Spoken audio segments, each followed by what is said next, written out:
to Colin and I's first session on how to turn a group into your team.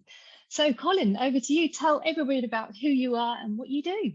Hello there. So yeah, I'm Colin Mobey.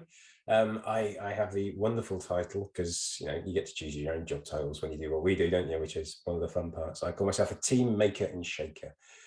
So yeah, a teamship consultant would be the flash word. Yeah, I basically help teams reconnect, rediscover themselves, find their common purpose and go out there and smash their company goals in a fun way. I'm also a bit of a geek, as you'll probably see from all the pictures and stuff on my walls. So yeah, I bring a lot of that into the fun that I have during the day. Fantastic. So we met probably, wasn't even 2 months ago, wasn't it? And we've been talking about this lovely stuff for the last few weeks and decided to put something together to help other people kind of make things better. And we're going to be explaining a little bit more about that later. But me, I'm Tash, and I'm a neuro-linguistic programming master practitioner. And basically I help people and teams and individuals create and manage change from all different areas. So, and obviously specifically for this is how to improve team engagement and help people feel good at work. So, and that's what I love about my job, because I basically help people fall in love with their jobs again and help them communicate and get on with everybody, which is kind of quite helpful when you're at work, isn't it? It's underrated, I think, that being a decent person, that doesn't mean not being yourself. If you've got a bit of snark, if you've got a bit of grumpiness, that's cool, but just being a decent person underneath that and the joy. I'm on a mission to create a word in the English language that actually means joy at work. There isn't a word for it. The word Abergeslaut exists in Scandinavian, and it means joy at work, and it only exists in 3 languages out of the 6,500 in the world.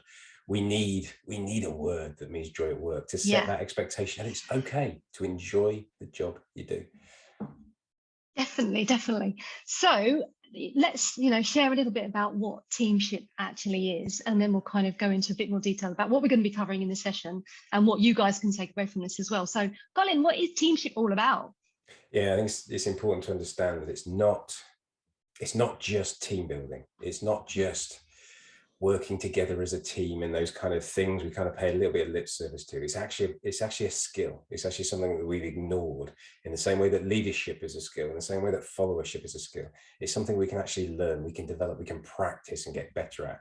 It's not something that suddenly happens. You've got to invest time, energy into both the practice, but also the thinking you do. But fundamentally, the skill is one of figuring out how to be yourself in an environment where lots of other people are being themselves, and you find the overlaps, the spaces to collaborate, the spaces to breathe, the spaces to challenge, the spaces to support.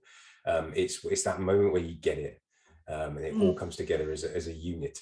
And essentially it means you've got to face reality. It's not about pretending that things are okay or ignoring things. It's actually facing reality, listening to what's really going on and observing that, and then stepping into a safe space, which is not easy. That's probably the hardest part of all, particularly with all the challenges that we face there with time pressures and resources being squeezed and all those kind of real life challenges. We've got to create safe spaces to actually say and do what matters. Then we've got to actually lean into the secret source of teamship, which is intimacy. We've got to share stuff. We've got to tell people about ourselves. We've got to listen to what they want, what their vulnerabilities are, all that kind of stuff. We've got to lean into that, which requires courage. A team that has embraced teamship and is practicing those skills is in a safe environment. They are being intimate. They are growing through being brave. So that's Teamship in a nutshell. Ooh, so it's a skill. So it's really not about building pirate ships on company days out, that kind of thing. It's not that, is it? No, you can do, there's a time and a place for a lovely team building exercise, build a raft and see if it sinks. I'm all for those, but those tend to be one-offs. It's actually where are you going? It's the same thing as you look at on an individual level when you create a level of self-awareness, if you like, in terms of, what is it I want? Why do I want it here? What is it about here that's going to help me do that? And how can I help them get closer to where they want to? That's the bit. So shifting that from self-awareness to shared awareness. And it's when it works, it's awesome. Awesome. So really during this session, we're going to be, diving in straight into what makes the best teams work and how you can immediately start to shift your thinking and your behavior and language to help you get closer to them. So Colin, you were going to be sharing a little bit about a story when you were asked to do a presentation at work some time ago. So share with us what happened then. Yeah, so it's a strange story, because on the face of it, it's a positive story. It's a really good story. It was back in the days before I made the C-suite, the exec, whatever you want to call it, before I was a regular member of the boardroom. But I was actually invited to the boardroom. I've been into the boardroom before and stood in for people and presented and gone in. But I was actually invited ad hocly. I literally got a phone call saying, "Can you pop up to the boardroom? We need you." And you start thinking, "Oh, they need me. This is going to be good. This is going to be awesome." So I walked in and sat down, and it was chaos. It was carnage. It was, let's just say, discussions, but there were arguments on what was going on. And I very quickly realized they were trying to prepare for a town hall meeting. So all 600 of the team were going to be, for the first time in years, together off-site. And they were trying to work out the day and the logistics, but also the slides and the presentations.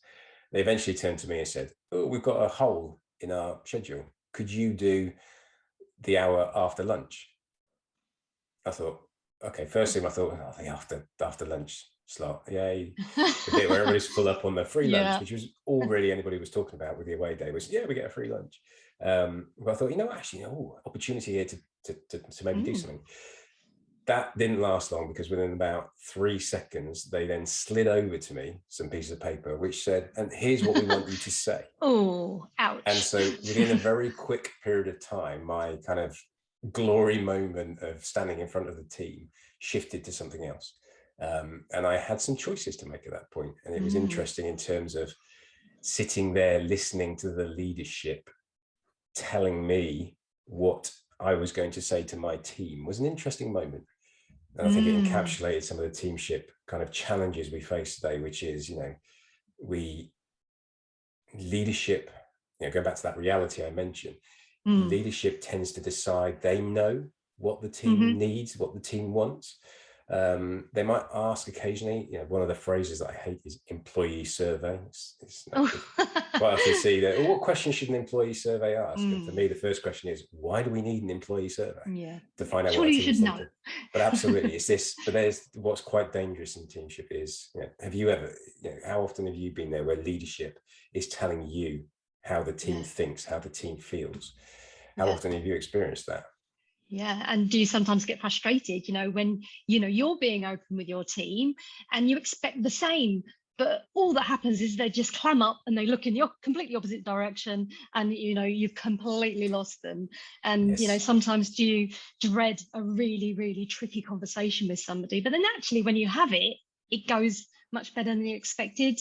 Does that happen so often, doesn't it? And I think one of the great things we can do with language instantly, and do this straight away, you guys, is instead of a tricky or a difficult conversation, turn that around to a courageous or a brave conversation, because that's the power of language. Because when you do that, what you say will change, how you behave will change, and your body language and tone and pace will change as well. And the outcome as a result of all those things will be different to whether or not you're thinking it's going to be tricky. Because if you're saying it's tricky, then your RAS in your brain will pick up tricky, it's going to be really hard. But if you say it's going to be courageous and brave, your RAS in your brain, which we'll go into a bit later, is picking up, the easy and the comfortable and the confident stuff that comes through from that conversation as well.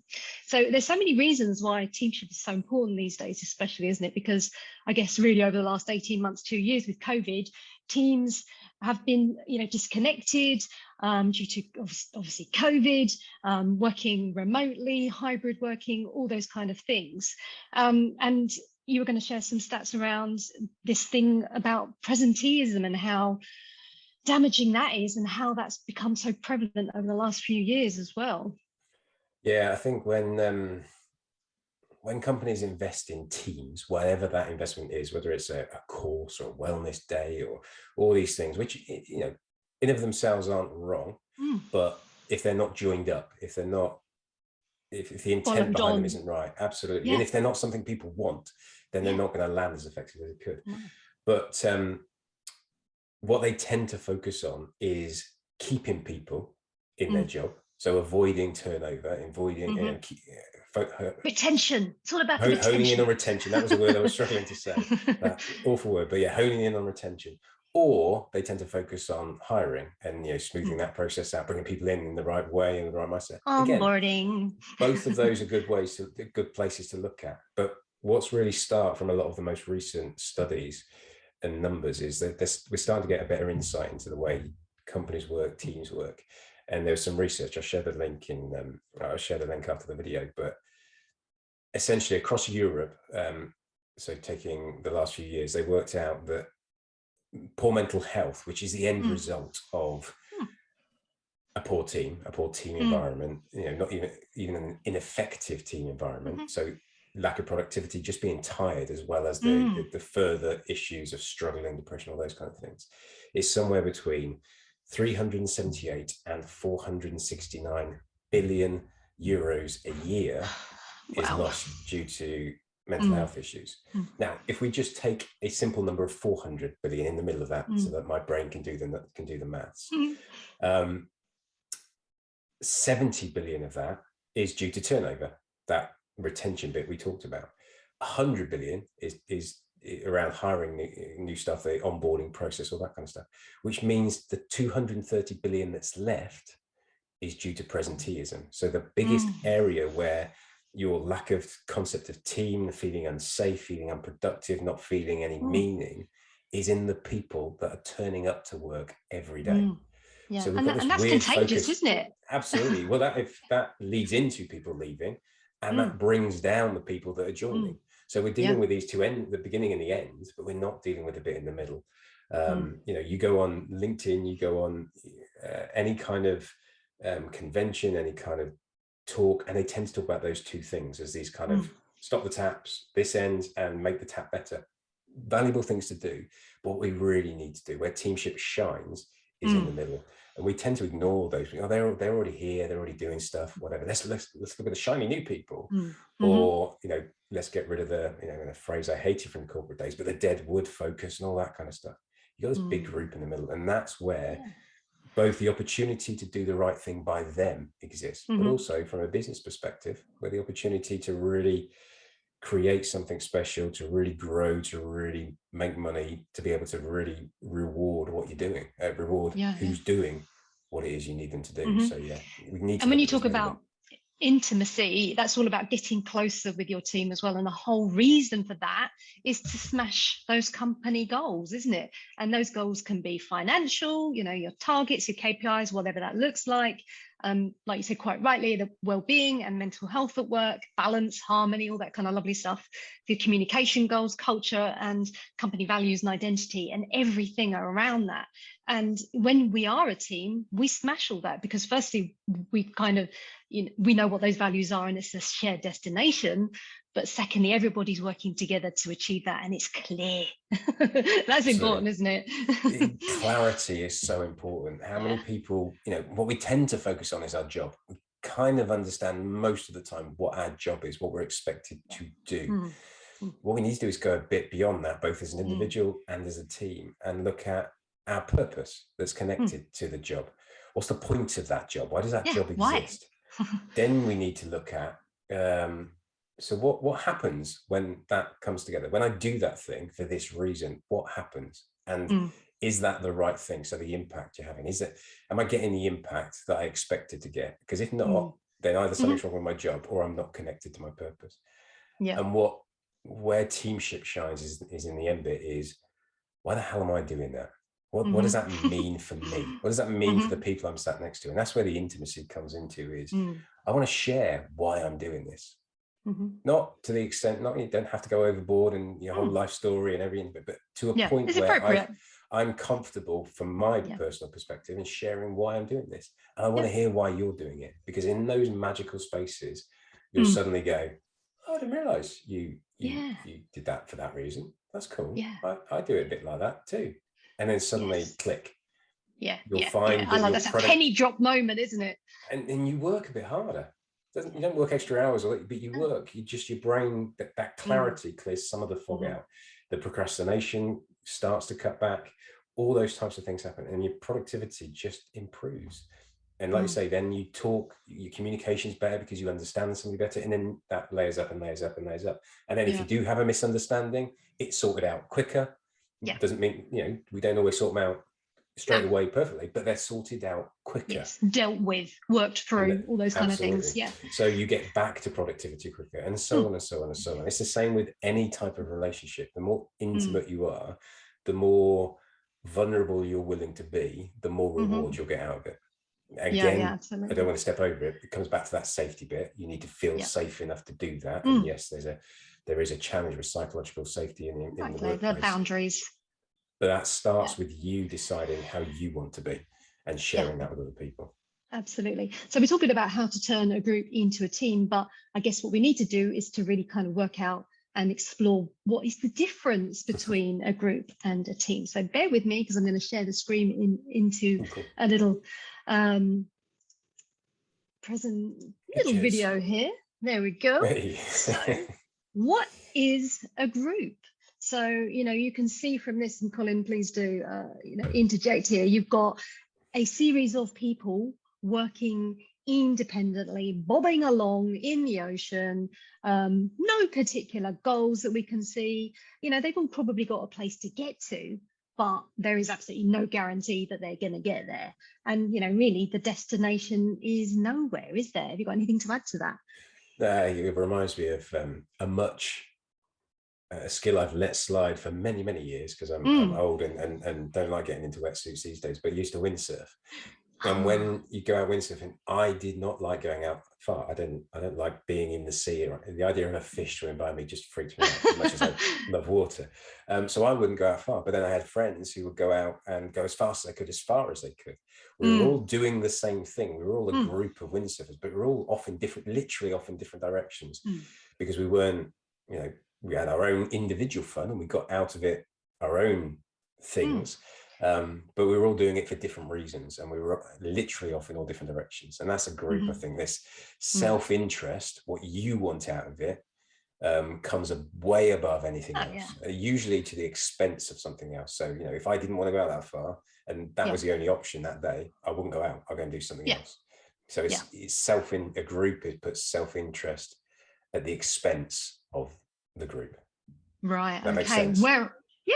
Whereas when you're working as a team, and looking at, working together as a ship, it's all about knowing how to, trim the sails and tack successfully and use the wind to our favour and to balance the load and all these lovely other sailing terms, so that we can, really learn how to work together and get to our destination quickly and effectively, and, learn also how to navigate those rough seas and storms, because there are going to be bumps along the way, isn't there? Absolutely. This is where the windsurfing analogy breaks down, because it's hard to get more than one person on the board.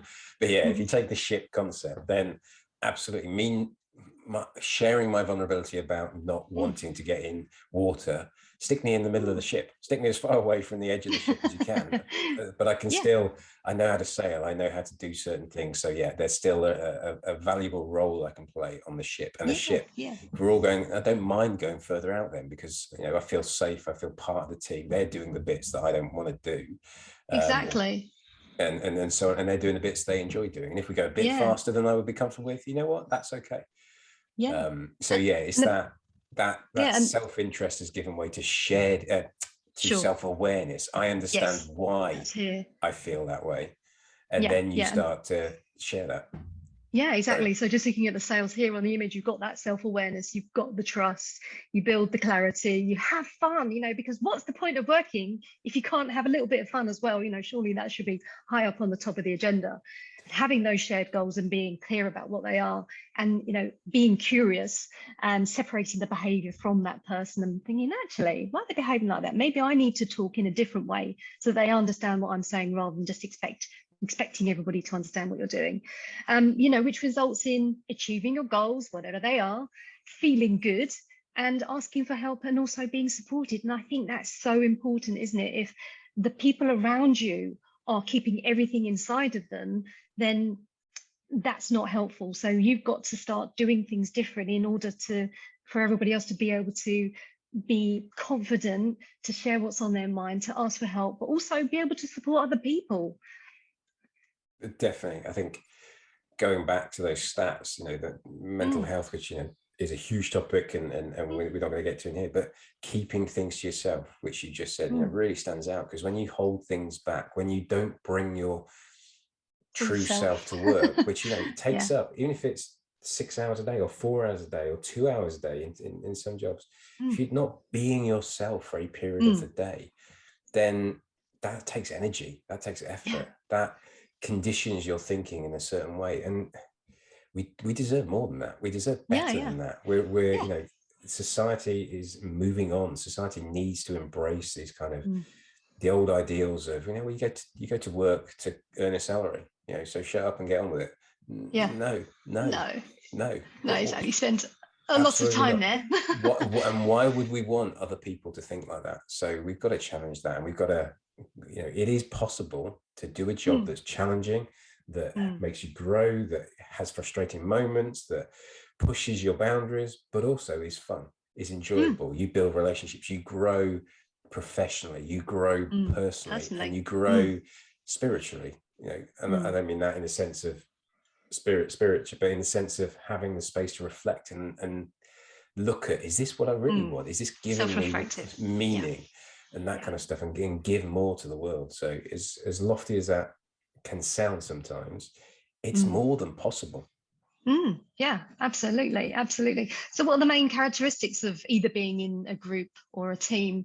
So these are kind of things that we've come up with over the last few weeks of talking. So members of groups are driven by self-interest, which you talked a lot around here, whereas team members, they're driven by shared awareness.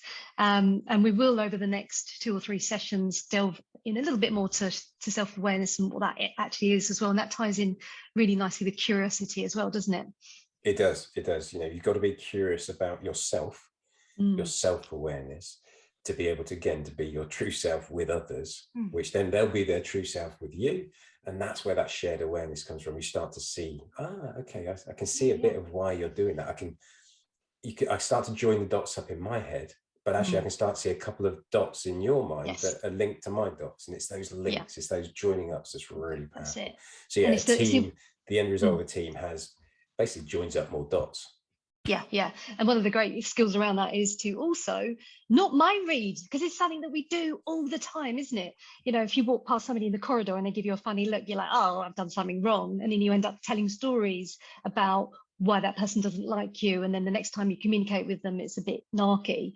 And so it's just really important just to learn how to confidently communicate and ask that question. I thought that you meant this, or you said that in a funny way. Did you mean it? So it's just really being clear and being honest and being confident to ask those right questions to get to the fact of the matter, rather than, listening to those stories that we tend to tell ourselves. Stories, it's not what we think about our team, our fellow team members, is what we think about what they think about us. It's not what we think they think about us, what we think about what they think about us. It's all about the thoughts. It's all about what we're thinking. And once you recognize that, and once you're aware enough and safe enough to say, what was that? What was going on there? Can you help me understand that? And it's okay for somebody to turn around and say, I didn't like how you did that, which is a very different conversation to, I don't like you. Or you're in, when we high pressure environments, particularly corporate environments, or any type of intense environment, emotions do come up. But what you want to be able to do is feel safe enough to say, that's the emotion speaking. Exactly. We're not robots. Absolutely. And that's, again, that intimacy, that feeling like you can actually put an arm around somebody, even if they've snapped or whatever, and say, I know you've got kids, I've got kids, but I know teenagers, I know their hormones rage. And some of their behavior is down to that, but it doesn't mean you accept the behavior. You can understand the behavior and not accept it. Those two things are very different. And I think sometimes teamship, I've had conversations with people, that means you've all got to be nice, and it means you've got to be honest, and you've got to understand that you can understand why somebody did that. You can want to understand it. That doesn't mean you have to accept it, and that's a very different thing. And a true team understands and accepts. And does something about it and actions it if necessary. That's listen. That's your tag, isn't it? Listen, repeat, act. Is that right? Listen, repeat, act. So absolutely. Listen, do, repeat. Listen, act, repeat. You got me going. Listen, act, repeat. I need to listen to my own voice. Listen, act, repeat. But yeah. So some of the other characteristics of groups and teams: a group has a common fate, a team has a common purpose, and that's all about a clear mission, isn't it? Let's just run through a couple of other these as well. So a group has their actions coordinated, they're independent. A team is accountable for achieving their goals, they're interdependent. A group is about the tasks, a team is about the goal, and groups are led by deciding and delegating, and teams by listening and doing. Cool.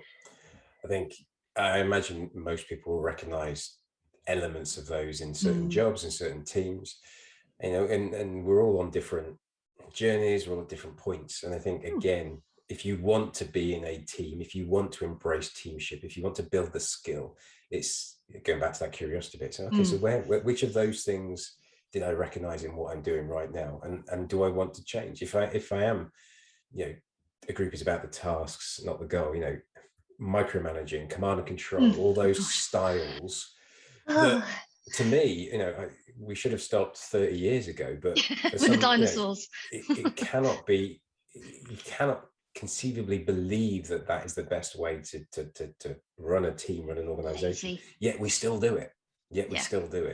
So we need to be brave enough to question that and decide ourselves, again, this self-awareness. Is that what I want? How much effort, energy, time, money am I willing to spend in trying to change that, or move?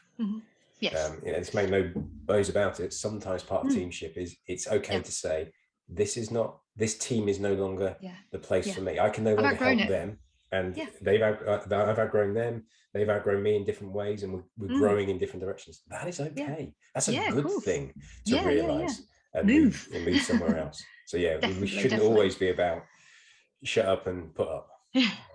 So how do the people who are watching this know if they're part of a group or a team?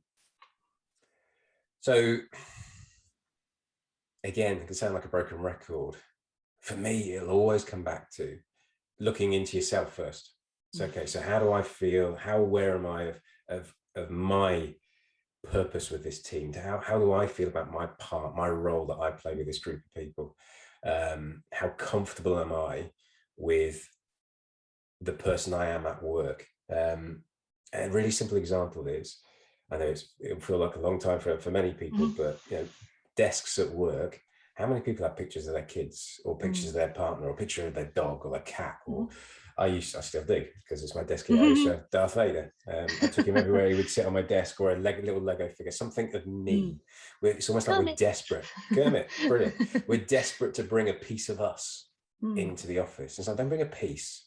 That's a step. Have a look around. If you're just bringing pieces of you into work and not more of you, the whole of you if possible, but enough of you that you're really comfortable with, then you're probably in a group. If it is just that picture, and when anybody says, oh, is that your kids? You go, yeah, and that's it.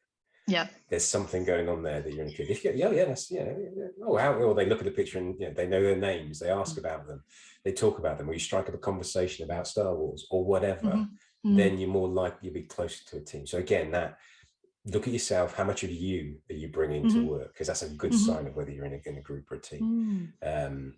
What about you? What would be the first thing you look for? It would be around that. The really understanding what the goal is and feeling like we're all working towards that together. I mean, I've worked on my own for the last probably 3 or 4 years in this job and another job before that. But the best feeling was being surrounded with other people who were lifting each other up rather than, working against each other. Because I think, I've always worked in sales, and sometimes what can happen is that the goalposts change, and then you're asked to go and work on a different project, even though you've put in loads of effort to it. And then, somebody else takes credit for your work and they end up getting paid the commission. That is part of a group. Whereas when you're part of a team, everybody works towards those common goals. It's clear, it doesn't change, and the targets are achievable. But you kind of want to exceed that because they are achievable, and you feel like you're all part of it, working together, and everybody supports each other rather than, trying to nick each other's work. For me, in my kind of working experience, that's what it's all about. And like I say, really spend so much time at work. And I've been in jobs where I've dreaded the walk to work and dreaded being in that space, and that horrible feeling where I just really did not want to be there. But I felt at the time I had no choice. I don't know why I felt that. And obviously things are different now, but that's a really horrible feeling. And that's something that I just don't want anybody to go through. And at the time I didn't really understand that I could change that, either to leave or to make the situation different. So yeah, the being part of the team thing is just really enjoying other people's company while you're in that space all together at that same time. And it could be, working from home. I mean, we're a team now, even though we're based in different areas of the country. And I like the fact that we're doing something together because we've got different, similar kind of skills, but we're coming together and created the team around, the teamship. So, and that's just mutual connections and the ability to chat and to, to draw out the best in each other. I think, to me, that's what it's all about. I like that kind of, that getting it, that kind of, it when you feel it. It reminds me of, the best, you talking there about not feeling like you had to go to work and those kind of things. How often do we allow, or we assume that something external is going to create the team? Yeah. I remember years ago, a couple of decades now, showing me age, but when I was doing some work in the energy industry, the government changed the VAT rules with literally no notice whatsoever. So from a software perspective, it was in IT, we had a very short time. So the teams came together, and it was one of the best times. That's the work we got through. The communication was amazing. We had this forced deadline, and it was brilliant. Everybody was open. We had a laugh. It was pressure, but my word, it was brilliant. And as soon as it was done, it was such an anticlimax because everybody kind of went back to working in the old way. And it was like, well, why do we allow this external thing to force to this crucible of fire to forge us into a team? And then we all went back to our own. It was such a weird time afterwards. I mean, we've got the thing with Teamship is it's an internally driven thing. It comes from you wanting to work better, you wanting to work differently, you wanting to get more out of it, not because there's a deadline or there's some rule or there's some process or something that's making you, some external thing that's doing it. Yeah, you're feeling good. Once you can shift to that, once that's the getting it, you continue to get it. I think that's a good sign that you're in a team. It's like, well, we don't need a deadline or a project or big thing or somebody to an edict to get us to work better together. We're doing it because we want to. Yeah, absolutely. So recognize that feeling. Yeah, definitely. So when we kind of behave, that's all reflective on how we talk to ourselves and how we speak, out loud. NLP, it stands for neuro, so it's everything to do with how we see, feel, hear, and touch, smell. And L stands for linguistics, so it's how I'm talking now using language, but it's obviously all the non-verbal communication that happens. And that's between 70 to 93%. So it's not necessarily sometimes what we say, but how it's coming across and how that message is being received. And the P stands for programming. So it's really understanding how all of those memories have been imprinted to us since birth and then make us behave a certain way. So it's those patterns of behavior. So really, NLP is a study of how we communicate and how we feel, and understanding how we're programmed to act and to feel and our moods, basically. And language is a big part of that. And language is so powerful. And I don't think most people appreciate this, because what we say affects our health for sure. So, talking positively is great, but it also has an amazing impact on ourselves. And there were 2 neuroscientists in America that did, massive studies on this. And they found, with studies and scans and all this kind of other lovely technology, that when we talk negatively, it has a direct impact onto our cell structure. So basically, when we talk negatively, it makes us ill. So, this isn't just made up stuff. This is, really, really true. And, that the most important thing we can do is to become aware of how we're talking to ourselves, that self-talk, and that comes with self-awareness, obviously. And when it comes to teamship, it's also really helpful to look at the language as how you're talking about your team and leaders. So are you saying things like the them and us? Is it the Chiefs and the Indians, the David Brentisms, talking from the same hymn sheet and all that kind of stuff? And I know you've got a couple of quotes that you just like to share a little bit more about, why it's so important. So which one did you want to have a look at first? Well, there's one of my favorites, a Richard Branson quote, which is around don't treat your staff the way you want to be treated. I mean, firstly, my issue, I have such an issue with the word staff. Any, again, like I said, I'm such a word nut. But staff has its origins in back in the days of slavery and back in the master and staff and all those kind of concepts of hierarchy. I am better than you because I can afford to pay for your services. It has that inherent thing. So staff, employee, is a sense of ownership in those words. Asset, resource. Asset, I hate that one. HR is a conversation for another day. But wouldn't it be awesome if we changed HR to human development or human growth department or human, that's just nice. human belonging department? But we don't. It's a resource. Just those words. We don't always recognize it, but they do chip away. They chip away at our sense of self-worth, and it is, I'm just an employee to you. And that's why I've always, the most powerful unit for me is team, because team, just in the word team, has no real hierarchy. A team, that doesn't mean there's not a leader in certain things, but a leader is just somebody who people follow. That's it, in its strictest term. So firstly, looking at staff. Secondly, exactly as you say, that you and them thing, we've been conditioned, leadership has conditioned us to think they know what it is. And they talk about, we kind of pretended around the we's and the us's, but in reality, they mean me. I want this, and therefore you are my vehicle to delivering this. And actually, leadership needs to sit alongside the team. It's just a different skill set, needs to sit down there. And again, these words we use just subtly chip away at us. But the employee, staff, kind of all those words, just call it your team. And you can say your team because you're part of it. It's not my team as in it's my team and you're my team. Yes. Anybody in a team, it's my team. You want to belong to it. It's not an ownership per se, it's a belonging thing.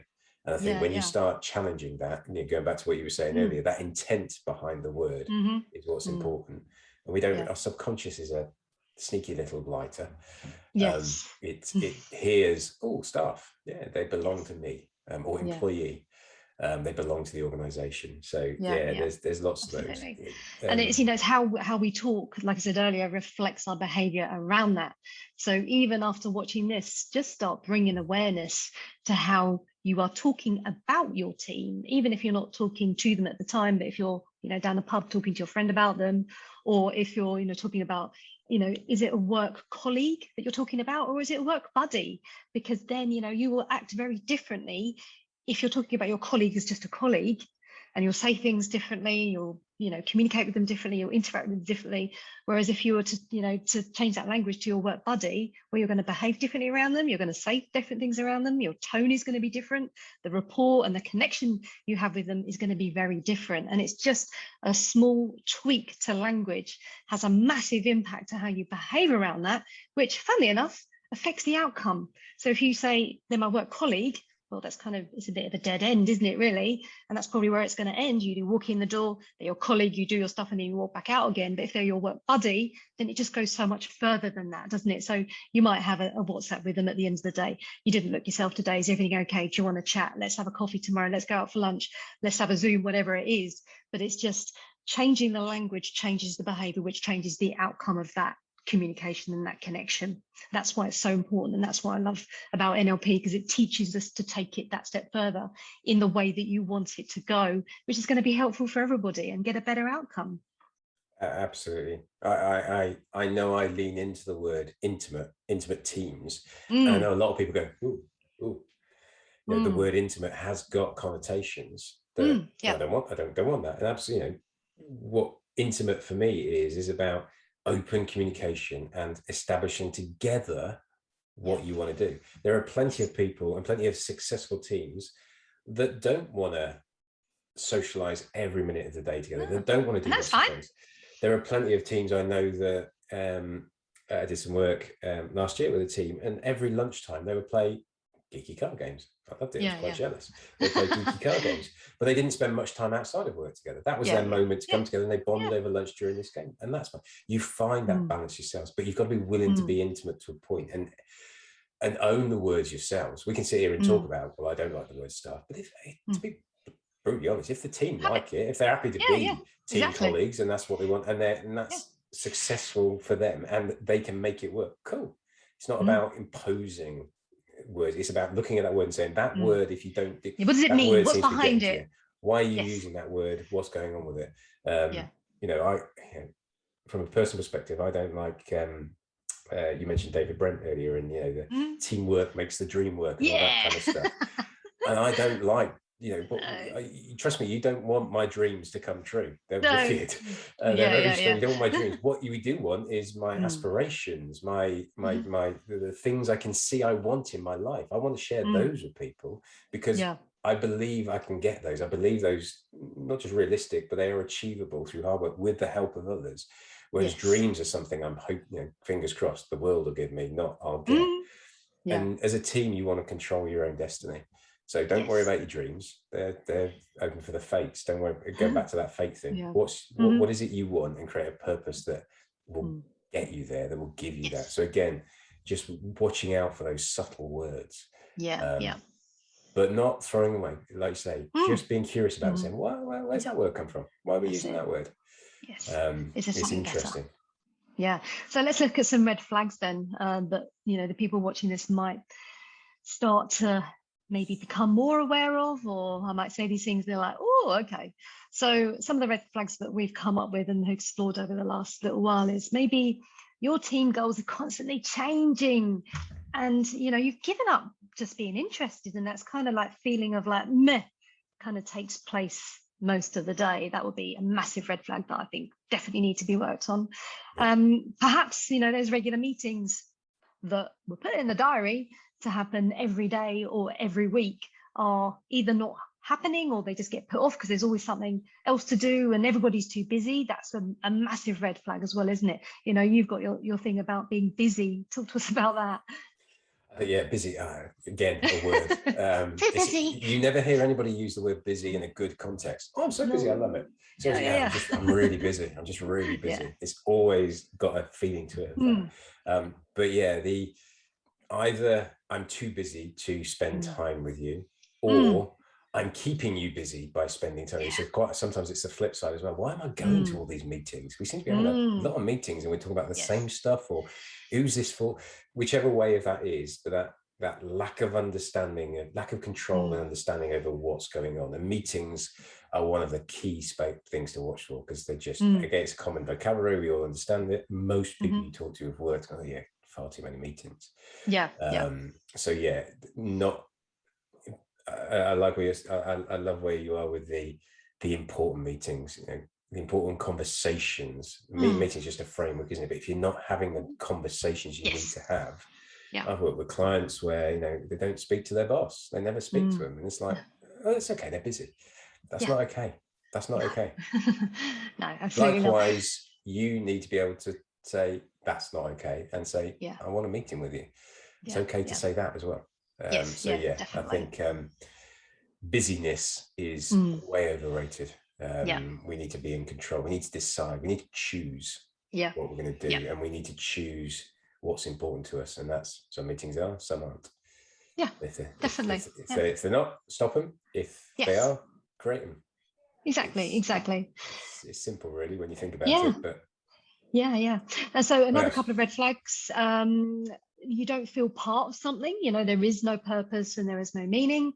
You can feel yourself becoming a little bit of a mood hoover and a fun sponge, and I love those terms because the group, the team chat can be sometimes less than helpful, and sometimes you might feel that you're kind of becoming part of that because you're not stepping aside from it, or feeling like you can't change the direction of that conversation. So that's definitely a red flag. And also, maybe when procrastination isn't just a fleeting moment and it's not a feeling, it's actually becoming part of your daily behavior. That's a massive red flag that instantly needs to be shifted and worked upon straight away. Yeah, absolutely. Procrastination is another skill. The more ironically, the more you do it, the better you become at it.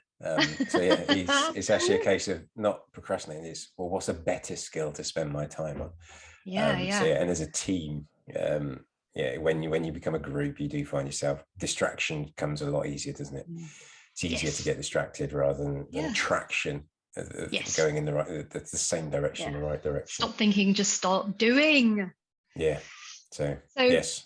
So some people, we've kind of thought it'd be really great if you can actually start using some of these things that we share in our work straight away. And here's a couple of things that we'd like to share with you. So first thing, Colin, we're going to suggest something that the people who are within those teams, how to start changing things and the kind of questions that they might be able to start asking straight away.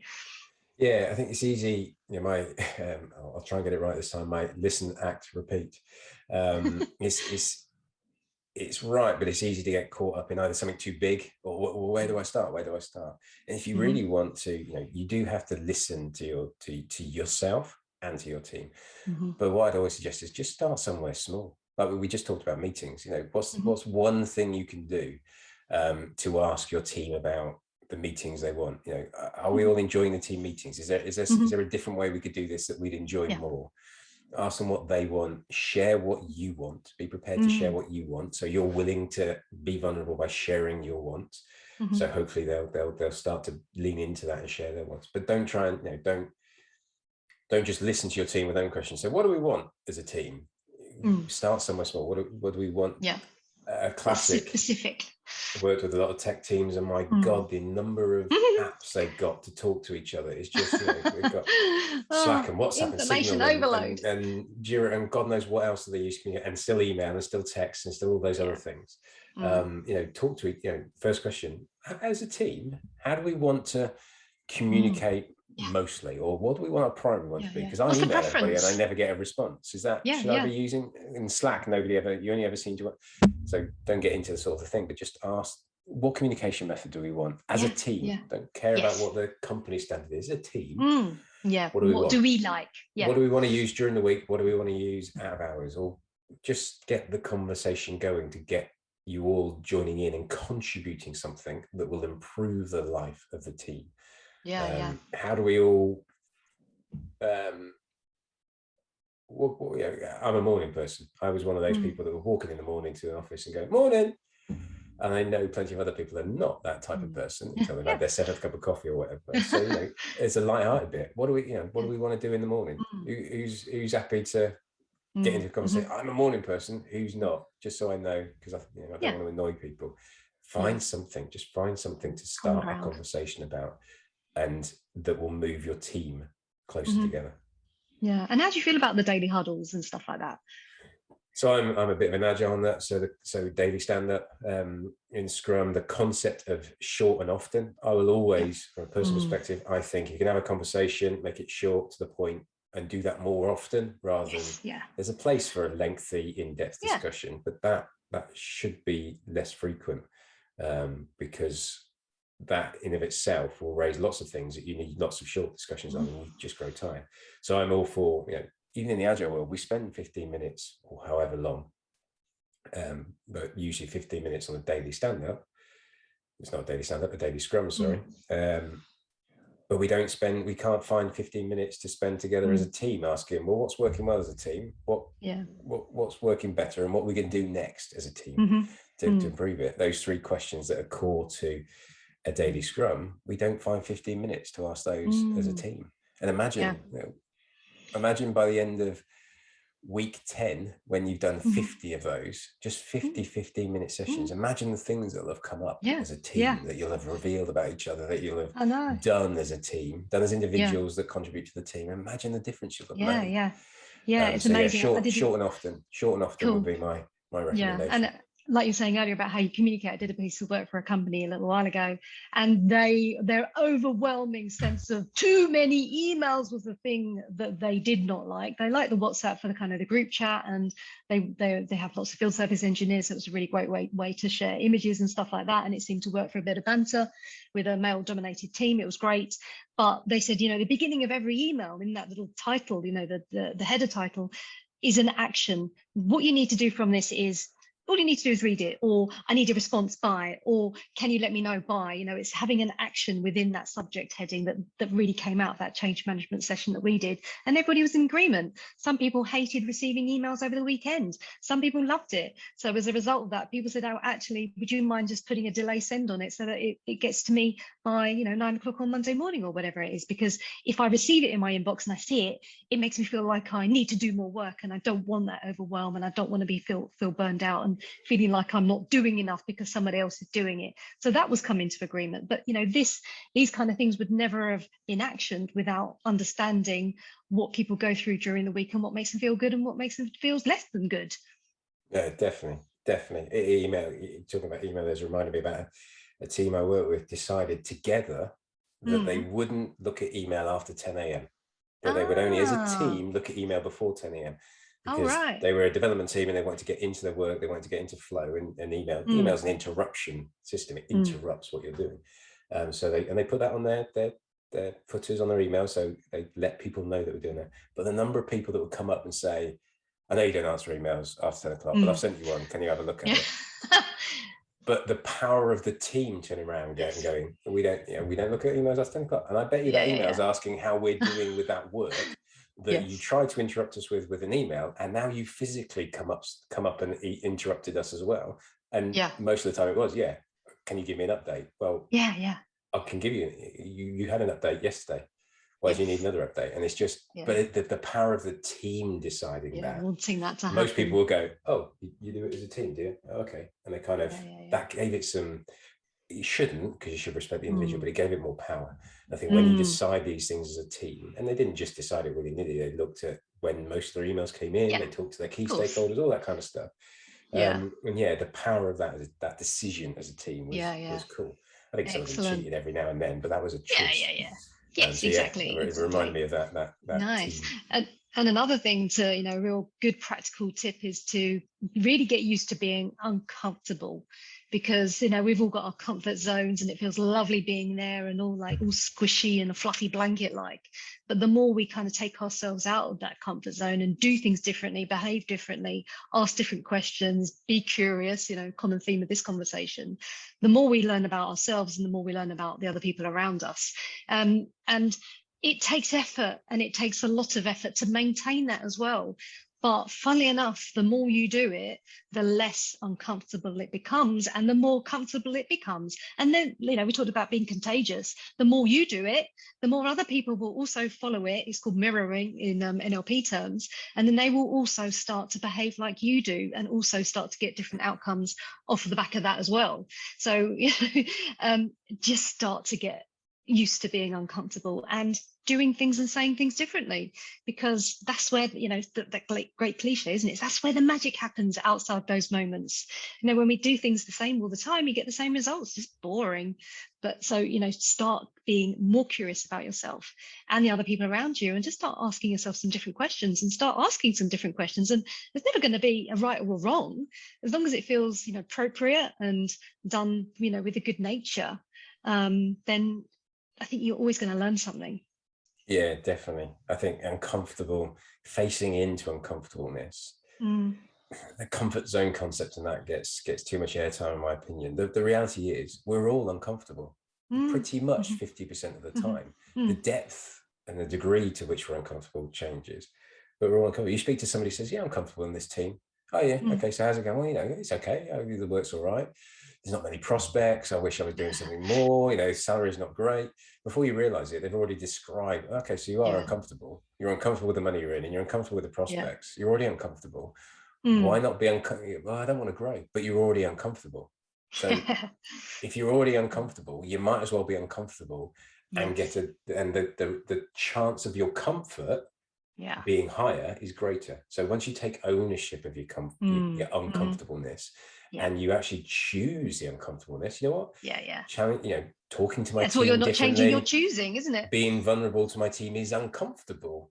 Yeah. But the likelihood is that the payoff of that means my comfort level has got better chance of going higher. Whereas if I stay at this comfort level, I'm still uncomfortable. So why not be uncomfortable and get this? Yes. It's kind of, once you click to that, and you shift your attention on the uncomfortableness to a different type of uncomfortableness, you suddenly take ownership. And as a team, once you can start being shared, your awareness is good enough to spot that and support each other in those moments. Oh, they look uncomfortable. Let's support them. Exactly. Being part of that teamship. Amazing. Absolutely. It's amazing how it's just awesome when that happens. Yeah, excellent. So we've looked at, lots of different things. We've looked at what makes a group or a team, the characteristics of a group or a team, and how to establish if you're part of a group or a team, the power of language, some red flags to start bringing awareness to, and some practical stuff to start using straight away. So what happened after that, when you did that presentation? Oh, I want to know. When I was handed the script. So I went through the usual emotions from up here to back down there, but very quickly after leaving the room, I'll be honest, I binned the script. I don't even think I looked at the script. I think I might have skimmed it, but I don't think I looked at it. And what I was going to do was say, no, I'm not going to do it. It's fine.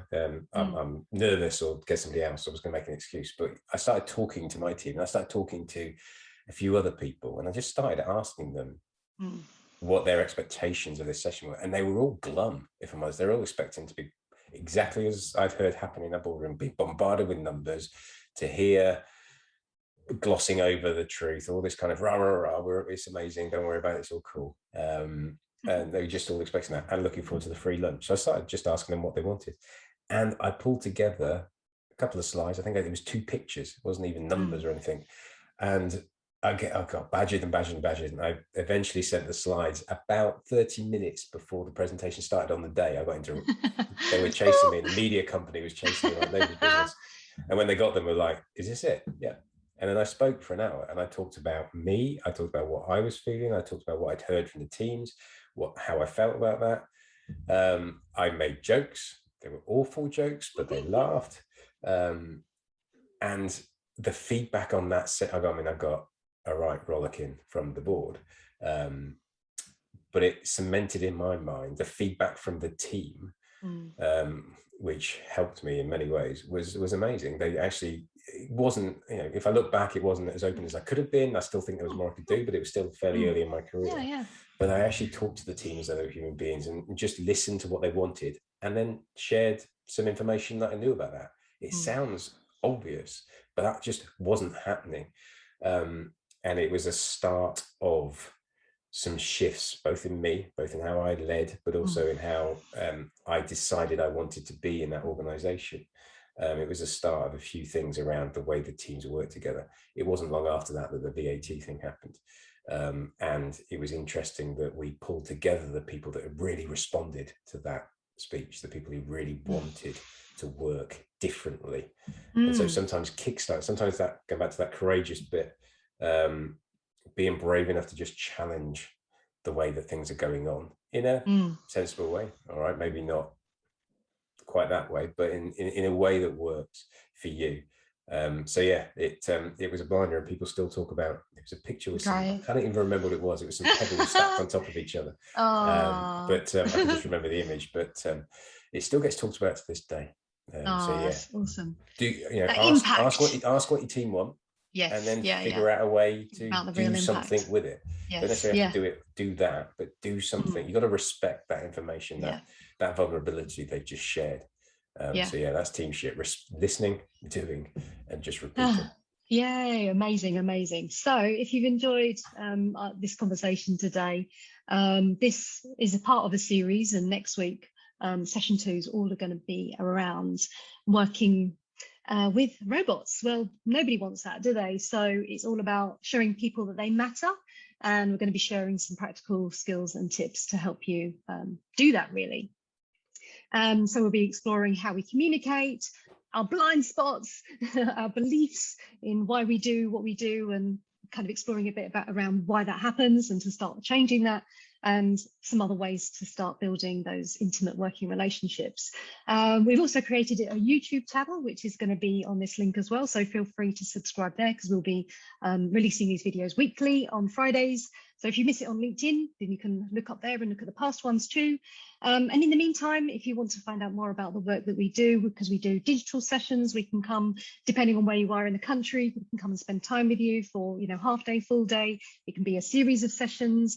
It could be a 60-minute digital session. It really depends on, what your needs are and what you want to achieve at the end of it. But, feel free to link in with either Colin or I, and we can have a conversation to start getting the wheels into motion.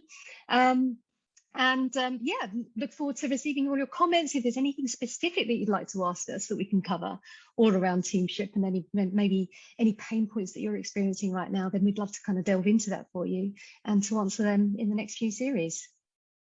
Absolutely, yeah. Become part of our team. Talk to us, share with us, ask us whatever you want. It's a big topic, isn't it? It's a huge topic, and I can talk about it for hours, as you can probably sense. But we've scratched the surface today, and I think going deeper on some of these things.